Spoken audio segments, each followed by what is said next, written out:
या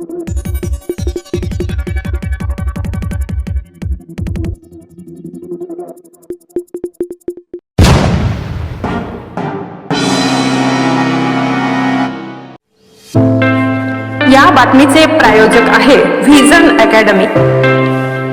pre primary, primary, upper primary, semi English माध्यम admission सुरू आहे। आजच संपर्क करा। संपर्क क्रमांक आहे 73 85 82 19 75 96 57 50 10 83। उमराणे, तालुका देवळा, जिल्हा नाशिक।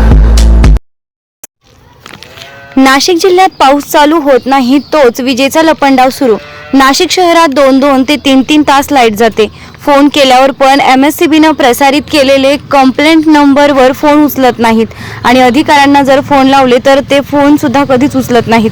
ते फक्त त्यांच्या जवळच्याच कॉन्ट्रॅक्टर, बिल्डर अशा लोकांचे फोन उचलत असतील आणि फोन उचललाच तर सांगतात की काम चालू आहे, पण नेमकं कुठं काम चालू आहे ते सांगत नाही। नाशिक शहरासह जिल्ह्यातले नागरिक त्रस्त झालेले आहेत।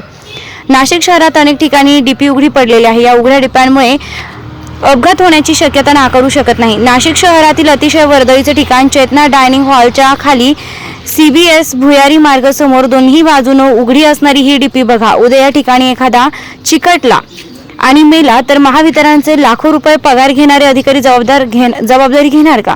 ही बघा अजून इंदिरानगर जवळील सायनाथ नगर चौफुलीवरील महावितरणाची आरपार दिसणारी डीपी। पावसा पाण्याच्या दिवसात महावितरण कंपनीच्या भोंगळ कारभारामुळे नागरिकांचे जीवितव्य धोक्यात आलेले आहे। लक्ष मराठी न्यूजसाठी गणेश शेलार, नाशिक।